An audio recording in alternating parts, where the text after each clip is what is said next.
Hi friends, welcome back to my channel. இந்த வீடியோவில் நம்ம மசாலா பேபிகார்ன் தான் பார்க்க போகிறோம். வாங்க வீடியோக்குள்ளே போகலாம். நம்ம சேனலை ஃபஸ்ட் டைம் பார்க்குற வியூஸ் ப்ளீஸ் சப்ஸ்கிரைப் பண்ணி வச்சுக்கோங்க. அப்போ தான் நான் போடுற வீடியோஸ் எல்லாமே மிஸ் ஆகாமல் உடனே உங்களுக்கு நோட்டிஃபிகேஷனில் வரும். நிறைய ஃப்ரெண்ட்ஸ் இன்னும் நம்ம சேனலை சப்ஸ்கிரைப் பண்ணாமலே பார்த்துட்ருக்கீங்க. ஸோ ப்ளீஸ் சப்ஸ்கிரைப் பண்ணிவிட்டு பாருங்கள். பேபிகார்ன் மசாலா பண்ணுறதுக்கு நான் கொஞ்சம் பேபிகார்ன் எடுத்துருக்கிறேன். இதை ரவுண்டாகவும் கட் பண்ணி எடுக்கலாம், நீளமாகவும் கட் பண்ணி எடுக்கலாம். நான் கொஞ்சம் நீளமாக தான் கட் பண்ணி எடுத்துருக்கிறேன். பேபிகார்ன் வளர்த்து இந்த மாதிரி பொடி பொடியாக கட் பண்ணி எடுத்துக்கலாம். கூடவே கொஞ்சம் கேப்சிகம், கொஞ்சம் வெங்காயம் நான் கட் பண்ணி வச்சுருக்கிறேன். நார்மலாக நம்ம கடாய் பன்னீர், மஷ்ரூம் கிரேவிலாம் பண்ணுறதுக்கு வெங்காயம் தக்காளிலாம் வதக்கி பண்ணுவோம். பட் இன்றைக்கி கொஞ்சம் டிஃப்ரெண்ட்டாக வெங்காயம் தக்காளி எல்லாத்தையும் சுட்டு பண்ண போகிறோம்.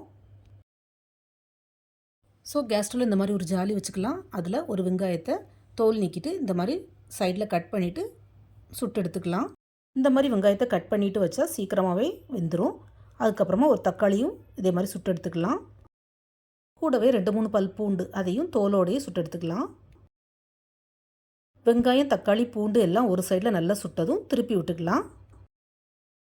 எல்லா சைடும் இந்த மாதிரி திருப்பி விட்டு சுட்டு எடுத்துக்கலாம். பூண்டு பார்த்திங்கன்னா சீக்கிரமாகவே சுட்டுரும். ஸோ அதை ஃபஸ்ட்டு தண்ணியை எடுத்து வச்சுக்கலாம், அல்லது கரிஞ்சு போயிடும். இந்த மாதிரி தக்காளி வெங்காயம் பூண்டு எல்லாம் சுட்டு பண்ணுறதுக்கு பதிலாக தக்காளி வெங்காயம் பூண்டு எல்லாத்தையும் தண்ணியில் வேக வச்சும் கிரேவி பண்ணலாம். நான் அது ஆல்ரெடி அப்லோட் பண்ணியிருக்கிறேன். செக் பண்ணாதவங்க என்னுடைய சேனலில் போய் செக் பண்ணி பார்த்துக்கோங்க.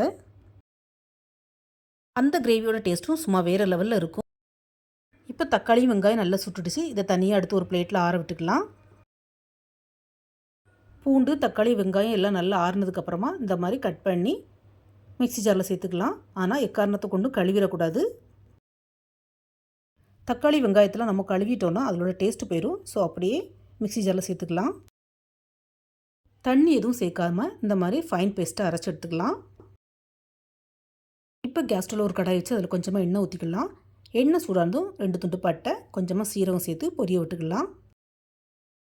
அதுக்கப்புறமா நம்ம நறுக்கி வச்சுருக்கிற பேபிகார்னை சேர்த்து நல்லா வதக்கி விட்டுக்கலாம். பேபிகார்னோட ராஸ்மெல் போய் இந்த மாதிரி கொஞ்சம் டிரான்ஸ்பரண்ட்டாக வரும். இந்த ஸ்டேஜில் நம்ம நறுக்கி வச்சுருக்க வெங்காயத்தை ஆட் பண்ணிக்கலாம். வெங்காயத்தை சேர்த்து நல்லா வதக்கி விட்டுக்கலாம். வெங்காயம் வதங்கினதுக்கப்புறமா அதில் நம்ம நறுக்கி வச்சுருக்கிற கேப்சிகம் சேர்த்து அதையும் லைட்டாக வதக்கி விட்டுக்கலாம். இப்போ இதிலே கொஞ்சம் இஞ்சி பூண்டு பேஸ்ட்டு சேர்த்துக்கலாம். இஞ்சி பூண்டு சேர்த்து நல்லா வதக்கி விட்டதுக்கப்புறமா கொஞ்சம் காரத்துக்கு மிளகாத்தூள் சேர்த்துக்கலாம். காரம் உங்கள் தேவைக்கு தக்கன குறைவாக கூடுதலாக ஆட் பண்ணிக்கோங்க. நான் இந்த கிரேவிக்கு மல்லித்தூள் எதுவும் ஆட் பண்ணலை, மிளகாத்தூள் மட்டும் தான் ஆட் பண்ணியிருக்கேன். மிளகாத்தூள் சேர்த்து லைட்டாக வதக்கி விட்டதுக்கப்புறமா தேவையான அளவு உப்பு சேர்த்துக்கலாம். உப்பு மட்டும் கொஞ்சம் பார்த்து ஆட் பண்ணிக்கோங்க. எக்ஸ்ட்ராவாக தேவைப்பட்டால் நம்ம லாஸ்ட்டாக ஆட் பண்ணிக்கலாம். மிளகாத்தூளை இந்த மாதிரி வதக்கி வைக்கும்போது கிரேவி நமக்கு நல்ல கலர்ஃபுல்லாக கிடைக்கும். இப்போ இதில் நம்ம அரைச்சி வச்சுருக்கிற வெங்காயம் தக்காளி பேஸ்ட்டை சேர்த்து நல்லா வதக்கி விட்டுக்கலாம். பேபிகார்ன் தக்காளி வெங்காயம் கிரேவி எல்லாம் நல்லா வதங்கி இந்த மாதிரி கொஞ்சம் சுண்டி எண்ணெய் பிரிஞ்சு வரும். இந்த ஸ்டேஜில் நம்ம கொஞ்சம் தண்ணி சேர்த்துக்கலாம். இது வரைக்கும் நம்ம தண்ணி சேர்க்கவே இல்லை. அரைக்கிறதுக்கும் சரி வதங்கினதுக்கப்புறமும் தண்ணி சேர்க்கல. ஸோ கொஞ்சமாக மிக்ஸி ஜார் அலசி தண்ணி சேர்த்துக்கலாம். ஏன்னா பேபிகார்ன் நமக்கு வேகணும். இப்போ கிரேவி கொஞ்சம் கொதி விட ஆரம்பிச்சிடுச்சு. பேபிகார்னும் நல்லா வெந்துடுச்சு. இந்த ஸ்டேஜில் கொஞ்சமாக நம்ம மசாலா ஆட் பண்ணணும். நான் இந்த கிச்சன் கிங் மசாலா தான் யூஸ் பண்ணுறேன். இது டிமார்ட்லேயே கிடைக்குது. உங்கள்கிட்ட இந்த மசாலா இல்லைன்னா நீங்கள் நார்மல் கரம் மசாலா அல்லது சிக்கன் மசாலா கூட கொஞ்சமாக ஆட் பண்ணிக்கலாம். மசாலா சேர்த்து நல்லா மிக்ஸ் பண்ணி விட்டதுக்கப்புறமா இன்னும் கொஞ்சம் கொதிக்க விடணும்.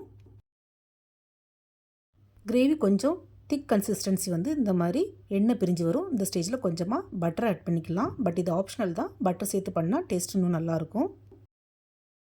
அப்படி இல்லைன்னா பட்டரை நீங்கள் கடைசியாக கேஸ் ஆஃப் பண்ணிவிட்டு கூட ஒரு ஸ்பூன் ஆட் பண்ணிக்கலாம். நம்ம நார்மலாக கிரேவிக்கு எல்லாமே மல்லிக்கீரை போட்டு தான் லாஸ்ட்டு இறக்குவோம். பட் நான் மல்லிக்கீரைக்கு பதிலாக ட்ரை கஸ்தூரி மேத்தியை கொஞ்சமாக பொடிச்சு போட்டு பண்ணுறேன். இது டேஸ்ட்டு சூப்பராக இருக்கும்.